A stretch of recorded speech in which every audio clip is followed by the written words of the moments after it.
Hello viewers, part 1 and part 2 మీకు నచ్చాయి అనుకుంటున్నాను. ఆ వీడియో లింక్స్ని కింద డిస్క్రిప్షన్లో ఇస్తున్నాను. ఇది యక్షిని 118 సిరీస్లో పార్ట్ 3. ఇంకా కథ మొదలు పెడదాం. ఒక ఊరిలో రామారావు అనే వ్యక్తి ఉండేవాడు. అతను ఒకరోజు పక్క ఊరిలో ఉండే ఒక బాబా దగ్గరికి వెళ్ళి, బాబా గారు, నా పేరు రామారావు. నేను మా ఊరిలో పెద్ద మనిషిని. చాలామంది నన్ను సలహాలు అడగడానికి వస్తూ ఉంటారు. నేను వాళ్ళకి సలహాలు చెప్పడానికి చాలా కష్టపడుతున్నా. అందుకు నాకు మీరు ఏదైనా సాయం చేస్తారని మీ దగ్గరికి వచ్చాను. అప్పుడు బాబా, నాకు అర్థమైంది. నువ్వు కోరుకున్నది నీకు దక్కాలి అంటే ఇక్కడి నుండి 118 క్రోసుల దూరంలో తూర్పు వైపుకు వెళ్ళు. అక్కడ ఒక యక్షిని కనిపిస్తుంది. ఆ యక్షిని అడిగే ప్రశ్నకి నీ తెలివితో సరైన సమాధానం ఇచ్చి నీకు కావాల్సిన వరం అడుగు అని బాబా రామారావుతో చెప్తారు. ఇంకా రామారావు తర్వాతి రోజు బాబా చెప్పిన దారిలో వెళ్తూ ఉంటాడు. ఆ దారిలో తనకి ఒక విగ్రహం కనిపిస్తుంది. అప్పుడే బాబా చెప్పిన మాటలు గుర్తుకొస్తాయి. నువ్వు అక్కడికి వెళ్ళాక కలాలిలో, కిలేలలో, కొలాలిలో అని చెప్పు అని అంటాడు.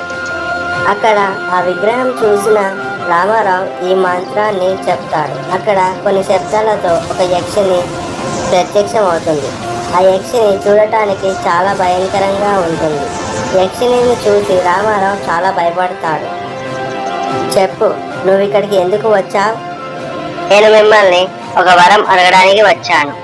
నేను నీకు వరం ఇవ్వాలి అంటే నువ్వు నా ప్రశ్నకి సమాధానం ఇవ్వు అని యక్షిని తన మొదటి ప్రశ్నని అడుగుతుంది. ప్రతి ప్రాణికి జీవితంలో 2 ఉంటాయి, కానీ ఒకటి ఉన్నప్పుడు ఇంకొకటి ఉండదు. అవి ఏమిటి? ఆ ప్రశ్నకి సమాధానం రామారావు ఈ విధంగా చెప్తాడు. అవి చావు బ్రతుకులు. సరిగ్గా చెప్పావు. ఇంకా రెండో ప్రశ్నకు సమాధానం చెప్పు. జీవితంలో ఒక్కసారి వెళ్ళిపోతే మళ్ళీ రాదు. ఏమిటది? రామారావు కొద్దిసేపు ఆలోచించి అది సమయం అని చెప్తాడు. సరైన సమాధానం. నన్ను నీ తెలివితో సంతోషపరిచావు. ఇంకా నీకు ఏం వరం కావాలో అడుగు. నా ఎదుట ఎవరు నిలబడ్డా వారి మనసులో ఉన్న విషయం, వాళ్ళ ఆలోచనలు అన్నీ నాకు తెలియాలి అని వరం అడుగుతాడు. అప్పుడు యక్షిని, సరే, కానీ మళ్ళీ ఒకసారి ఆలోచించు. నీకు ఈ వరం తప్ప ఇంకేం అవసరం లేదా? లేదండి, నాకు ఈ ఒక వరం చాలు. సరే, అయితే తరువాత తెలుస్తుంది నువ్వెంత పెద్ద తప్పు చేస్తున్నావో అని యక్షిని ఒక మాయ చేసి మాయమైపోతుంది. ఇక వరం పొందిన రామారావు తిరిగి ఊరికి వస్తాడు. రామారావు ఇంటికి వెళ్తున్నప్పుడు దారిలో 2 భార్యాభర్తలు కనిపిస్తారు. భర్త చాలాసేపుగా ఫోన్లో మాట్లాడుతూ ఉంటాడు. అప్పుడు భార్య తన భర్త తనని మోసం చేస్తున్నాడు అని మనసులో అనుకుంటుంది.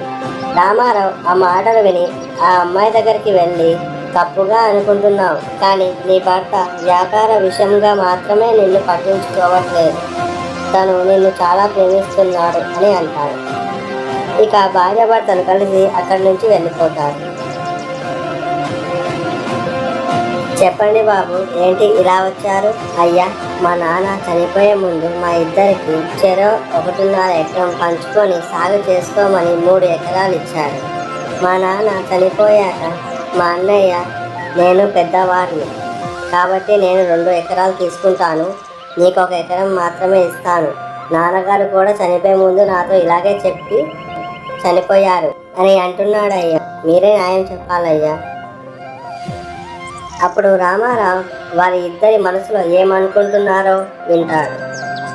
చిన్నవాడు ఇలా అనుకుంటాడు, దేవుడా, ఎలాగైనా అయ్యగారు న్యాయం చేసేలా చెయ్యండి స్వామి.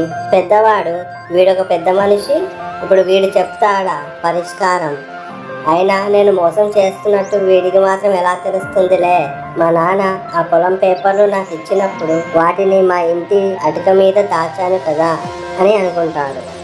ఈ మాటలు విన్న రామారావు చిన్నవాడితో, మీ అన్న ఇంటి అటుక మీద నీకు మీ నాన్న ఇచ్చిన పొలం పేపర్లు ఉన్నాయి, వెళ్ళి తీసుకో, నీ 1.5 ఎకరం పొలాన్ని సాగు చేసుకో అని చెప్తాడు. సంతోషంతో చిన్నవాడు, ఆశ్చర్యంతో పెద్దవాడు అక్కడి నుంచి వెళ్ళిపోతారు. ఆ రోజు రాత్రి పెద్దవాడు కత్తి పట్టుకొని రామారావు వెనుక పడతాడు. అప్పుడు పరిగెడుతూ రామారావు యక్షిని అలా ఎందుకు చెప్పిందో నాకు ఇప్పుడు అర్థమైంది అని బాధపడతాడు. అలా కొద్దిసేపు పరిగెత్తిన తర్వాత రామారావు ఓ దగ్గర దాక్కుంటాడు. పెద్దవాడికి రామారావు దొరకకపోవడంతో తిరిగి వెళ్ళిపోతాడు.